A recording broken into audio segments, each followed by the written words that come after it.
साथियों नमस्कार। आस्तिक व्यक्ति ही आध्यात्मिकता की ओर जाकर खुद की आंतरिक शक्तियों की पहचान करके सफलता प्राप्त कर सकता है। मैं राजेंद्र बलाटिया आज इसी विषय पर आपके साथ वार्ता करूंगा। इन जीवन के संघर्षों में न जाने हैं हम हार रहे, न जाने हैं हम जीत रहे, पर जीवन के दिन बीत रहे।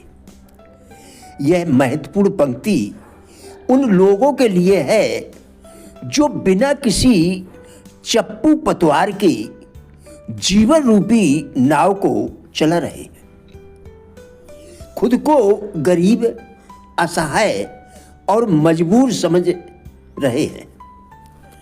सुनी सुनाई बातों पर ही विश्वास करके भ्रम में जी रहे हैं। महापुरुषों के अनुसार पूरी सृष्टि ईश्वरीय इच्छा एवं विधान के अंतर्गत चल रही है। यहां कुछ भी ऐसा नहीं जो ईश्वर की इच्छा के बिना संचालित हो। यह भाव चिंतक साधक को एक निश्चिंतता का भाव देता है और वह तीनों में ईश्वरीय शक्ति को निहारते हुए एक नई भाव दृष्टि पाता है। यह सर्वविदित है कि ईश्वरीय अंश एवं प्रतिनिधि के रूप में व्यक्ति की अंतरात्मा विद्यमान है। इसके साथ इसका चिंतन मनन करते हुए साधक अंतर्यामी ईश्वर का बोध करता है कि परमात्मा हमारे प्रत्येक विचार, भाव, व्यवहार, संवेदना को जानते हैं, समझते हैं और देख भी रहे हैं। इस तरह साधक अर्थात ईश्वर में आस्था रखने वाला आस्तिक व्यक्ति सोते, जागते, खाते पीते, चलते फिरते, दूसरों से व्यवहार करते और इस संसार में विचरण करते समय अंदर बाहर ईश्वरीय उपस्थिति को अनुभव कर सकता है। गायत्री मंत्र आस्तिकता को जगाने वाला बताया गया है।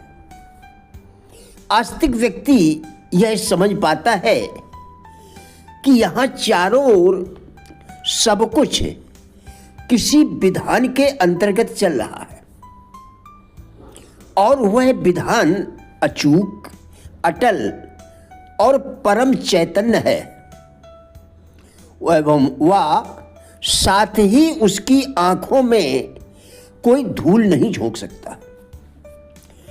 इस जगत में कई चीजें प्रकाशवान हैं, लेकिन अधिकांश चीजें दूसरों के प्रकाश से प्रकाशित हैं और उनका स्वयं का कोई प्रकाश नहीं।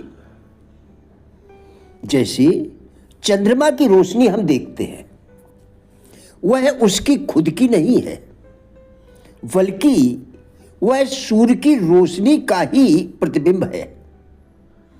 अर्थात सूर्य की रोशनी से ही चंद्रमा प्रकाशित है।